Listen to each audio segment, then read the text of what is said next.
Good evening everybody. जैसा कि आप सभी के संज्ञान में होगा कि मिडिल ईस्ट में ईरान पर इसराइल ने हमला किया है और ये हमला सिर्फ एक तरफ से नहीं दोनों तरफ से हुआ है और इसके रिटालिएशन में ईरान ने भी हमला किया है, जैसा आप सभी के संज्ञान में होगा ही। और ये हमला पहले से भी लगातार साजिशें रची जा रही थी और कोई कह रहा था कि आज होगा, कल होगा, परसों होगा। अमूमन वो दिन मुकर्रर उन्होंने 28 जो तारीख है 28 फरवरी को तय किया और ये दिन और पहले से भी ऐसा माना जा रहा था कि ये जो हमला है ईरान पर इसराइल के ज़रिए या अमेरिका के ज़रिए हो सकता है कि ये रमज़ान में हो गया। क्योंकि ऐसा हिस्ट्री में अगर देखेंगे तो जनरली जो अमेरिका और इसराइल ने हमला जो भी किया है खासतौर से मुस्लिम कंट्री में या मिडिल ईस्ट में, वो रमज़ान के महीने में किया गया है। और जैसा कि आप सभी की जानकारी में होगा कि ईरान के माध्यम से लगातार बातचीत भी हो रही थी और ऐसा सभी कह भी रहे थे कि न्यूक्लियर इनरिचमेंट ना करे ईरान। तो ईरान ने एक पॉइंट पर टिका हुआ था कि हम न्यूक्लियर टॉक पर बातचीत करने के लिए सहमत है, लेकिन उसके फॉरेन मिनिस्टर पेश किया लगातार आप जैसा कि देख रहे होंगे 27 तारीख को स्विट्जरलैंड में भी बातचीत हुई, लेकिन वहां भी ये संभव नहीं हो पाया। स्थितियां लगातार देखेंगे, लगातार ऐसी स्थितियां क्यों बनी, चूंकि आप देखेंगे 1980 से ही, चूंकि आज का ये मामला नहीं है, आज का ये पेचीदा मामला नहीं, बहुत कॉम्प्लेक्स है। हिस्ट्री में आप जाएंगे जब से वहाँ आयतुल्लाह खमैनी आए हैं और जैसे राजा शाह पहलवी के यानी कि लगभग उनके 40 इयर्स के दौर में जब से वहाँ रिजीम चेंज हुए हैं, यानी कि 19th सेंचुरी में 20th सेंचुरी में, तब से ऐसी स्थितियां बनी हुई थी कि लगातार अमेरिका के माध्यम से प्रयास किया भी जा रहा था कि वहाँ रिजीम चेंज करे। तो रिजीम चेंज कैसे होगा? जाहिर सी बात है कि वहाँ डेमोक्रेसी लोग जिनको चाहते हैं, जिनको पसंद करते हैं, और वहाँ इस्लामिक जो IRGC है वो भी उनके काफ़ी सपोर्ट्स में था। इसके अलावा वो इस्लामिक क्रांति जब हुई तब से वो आज तक स्थितियाँ हूबहू ऐसे ही बना हुआ है। इसके अलावा जो उसके प्रॉक्सी जो ग्रुप है, हिजबुल्लाह है, हमास है, हुती है, और इसके अलावा आप देखेंगे यमन से भी जो हुती हैं वो लगातार उसके सपोर्ट्स करते हैं। इसके अलावा ईरान को जो मलेशिया ग्रुप्स है वो भी लगातार ईरान को सपोर्ट्स करते हैं। अमेरिका में जब से रिजीम जो नई राइट विंग की जो गवर्नमेंट आई है जो डोनाल्ड ट्रंप की, तो चूँकि जो रिपब्लिकन गवर्नमेंट है तो लगातार उस पर ये प्रतिबंध लगा भी रहे थे कि हम अगर मेरी गवर्नमेंट आती है तो प्रतिबंध तो लगाएंगे, इसके साथ ही हम वहाँ रिजीम चेंज करने के लिए कोशिश करेंगे। तो इसके रिजीम चेंज करने के लिए लगातार वहाँ प्रोटेस्ट भी करवा रहे थे। इसके अलावा प्रोटेस्ट चले भी, लेकिन ये ईरान में असफल हो पाए। असफल होने का कारण ये है कि जो आयतुल्लाह खमैनी है वहाँ वो काफ़ी मतलब पुराने लीडर हैं और उनके पास एक अच्छा अनुभव है और पहले वो सेना में भी रहे हैं, और स्थितियाँ बताई जा रही है कि वो काफ़ी मतलब एक अनुभव के कारण उनमें बहुत सारे ऐसे जो अनुभव है जो उनमें जो पहले स्थितियों को भांप लेते हैं। परंतु जब आप देखेंगे कि as compare to other country में, जो खासतौर में जो उसके आसपास में जो कतर है, ईरान है, सीरिया है,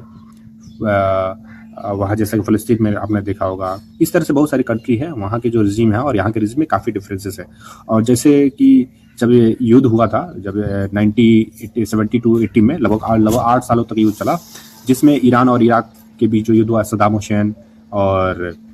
जिसमें सद्दाम हुसैन का सपोर्ट पहले तो अमेरिका ने किया, फिर बाद में वो ईरान का करने लगा। तो ये स्थितियाँ मिडिल ईस्ट की काफ़ी पुरानी है, स्थितियाँ कोई नई नहीं है। तो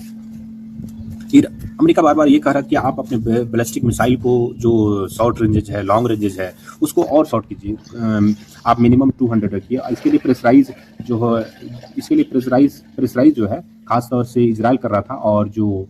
जूस जो लॉबी है वो भी कर रही थी कि जो जूस लॉबी है, क्योंकि आप जानते हैं कि अमेरिका को जो राइट विंग की गवर्नमेंट जो है डोनाल्ड ट्रंप को चलाने वाला है जूस लॉबी है, और जो जूस लॉबी है वो चाहते हैं कि ईरान पर हमला किया जाए। क्योंकि आप देखें कि अभी जिस तरह से अमेरिका की जो मोनोपोली है पूरे वर्ल्ड में, आपने देखा कि जैसे ट्रेड वार हुआ था, अभी फिलहाल में बहुत सारी चीज़ें लगातार आप जियो पॉलिटिक्स में चेंज देखने को मिल रहे हैं और मिलेंगे भी। स्थितियाँ इसके प्रमुख कारण है कि जैसा कि आप देख रहे हैं कि अभी रशिया यूक्रेन वार चल रहा है, इधर मिडिल ईस्ट में नया वार हो गया। जून जुलाई में इजराइल ने ईरान पर हमला किया, तो वो 12 दिन का युद्ध चला, उसमें वो चीज़ें आप हूबहू वो देख रहे हैं आप। इसके पहले आपने देखा कि अक्टूबर में 7 अक्टूबर का जो हमला हमास ने किया था जो फ़लस्तीनियों के द्वारा। तो ये जो रेसिस्टेंस जो ग्रुप है जो ईरान का, इनका सिर्फ ये सपोर्ट्स करते हैं ईरान का, और कहीं ना कहीं ईरान के जो अध्यक्ष हैं, जो ईरान के जो हुक्मरान हैं, वो कह रहे थे कि अगर आप हम पर छोटा वार करेंगे या बड़ा वार करेंगे तो हम इसको पूरा रीजनल वार मानेंगे। रीजनल वार मानने का सबसे प्रमुख कारण ये है कि वो पहले उन्होंने अंदेशा था कि ऐसी स्थितियाँ ये पैदा करेंगे। सीधी सी बात है कि अमेरिका ये डिसाइड करने वाला कौन है कि वहाँ किस देश में किसकी गवर्नमेंट रहेगी। और जैसे कि आप जानते होंगे कि वहाँ जैसे अमेरिका का इतिहास रहा, हिस्ट्री रही है कि ये खासकर में मिडिल ईस्ट कंट्री और मुस्लिम्स कंट्री में या कहीं भी उसका औरा रहा है पूरे वर्ल्ड में कि वहाँ ये तय करता है किसकी रिजीम रहेगी नहीं रहेगी, और एक तरह से पॉपेट की तरह ये वहाँ लोगों को बैठाता है और अपने हिसाब से वहाँ की सत्ता, वहाँ की लोगों को संचालित करने की कोशिश करता है। तो स्थितियाँ यहाँ कुछ अलग थी ईरान में चूँकि ईरान के लोग काफ़ी सैद्धांतिक रूप से देखेंगे तो मौलिकता पर विश्वास करते हैं, और उन्होंने देखा है कि ये सारी चीज़ें उनके खून में और उनके आबो हवा में शामिल है, और लगातार वो रेसिस्टेंस कर भी रहते। लेकिन जो इनके रेसिस्टेंस ग्रुप है, तो इन्होंने कहा भी कि हम बातचीत करने के लिए तैयार हैं, और हम कुछ खास मुद्दे खासतौर से न्यूक्लियर इनरिचमेंट के लोग जो आप कह रहे हैं, हम इस पर बातचीत करने के लिए तैयार है। लेकिन आप पर कहेंगे कि जैसे कि हम बैलिस्टिक मिसाइल का रेंज कम कर दे, तो ये संभव नहीं, हम इस पर बात करने के लिए हम नहीं चाहते। इसके अलावा ईरान में रेजिम चेंज करने के लिए पहले से भी प्रयास कर रहे थे, और ये कहीं ना कहीं इजरायली के द्वारा प्रयास तो किया जा रहा था ही, साथ में जो वहाँ के जो ग्रुप है, जो पूरे वर्ल्ड को चलाने वाले जो जूस लोग भी है, जो अमेरिका को फंडिंग करते हैं, जो खासकर में चुनाव में जो इलेक्शंस में कौन जीतेगा नहीं जीतेगा, तो ऐसी स्थितियों में ये इनका एक चिड़ था कि कहीं ना कहीं ईगो भी था, ईगो सेटिस्फाइड भी कर रहा था कि हमें हमला करना है, देखना है कि, और ये लगातार ये कोशिश भी कर रहे थे कि देखा कि आपने कि वहाँ की क्रूज वगैरह आसपास में खाड़ी मीनों लाया, प्लस में अब्राहम क्रूज लाया। अभी इसके अलावा कई जो M30 कई सारे जो स्पेशल जो वार में स्पेशल यूज होते हैं उन्होंने लाया और लगातार इन्होंने डिप्लॉय किया। लेकिन इस डिप्लॉयमेंट का सिर्फ आप देखेंगे तो कहीं ना कहीं अमेरिका को भी नुकसान होगा, चूंकि अमेरिका के जितने भी एयर बेसिस थे ईरान ने हमला किया है, और आज लगभग इजराइल के माध्यम से लगभग 30 जगह, कोई 27 कोई 30, और ईरान ने भी लगभग 70 जगहों पर हमला किया है। चूंकि अभी फिलहाल में अमेरिका के पास थार्ड है, और थार्ड चूंकि जानते हैं कि वो आयरन डोम है इजराइल के पास, तो उसके जरिए कहीं ना कहीं वो अपने जो संरक्षित करने की कोशिश करेगा। लेकिन फिलहाल स्थितियां धीरे धीरे ये गड़बड़ होती जाएगी, और ऐसा माना जा रहा है कि अंदेशा है कि अमेरिका लगातार ये प्रेशराइज कर रहा था कि आप युद्ध कीजिए, और युद्ध ही विकल्प है रिजीम चेंज करने के लिए। और IRGC को उन्होंने ट्रंप ने संदेश दिया है कि आप भी विद्रोह कीजिए, लेकिन ऐसा संभव नहीं लगता है। और इसके अलावा जो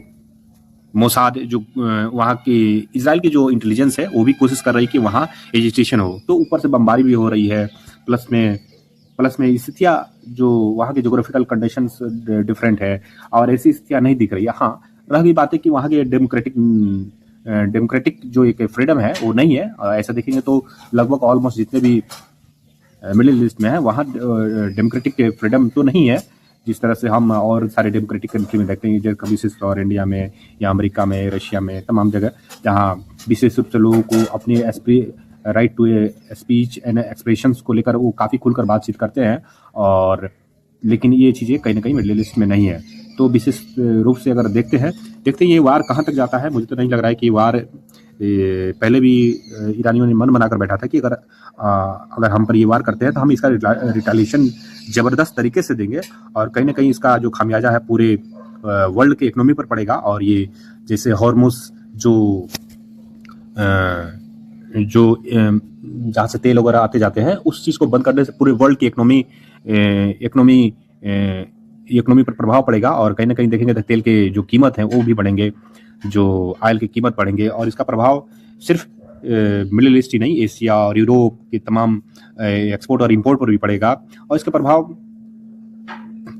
पड़ने की वजह से कहीं ना कहीं देखा जाता है कॉमन पीपल पर भी प्रभाव पड़ेगा कि उनकी भी आम जनजीवन में महंगाई बढ़ेगी।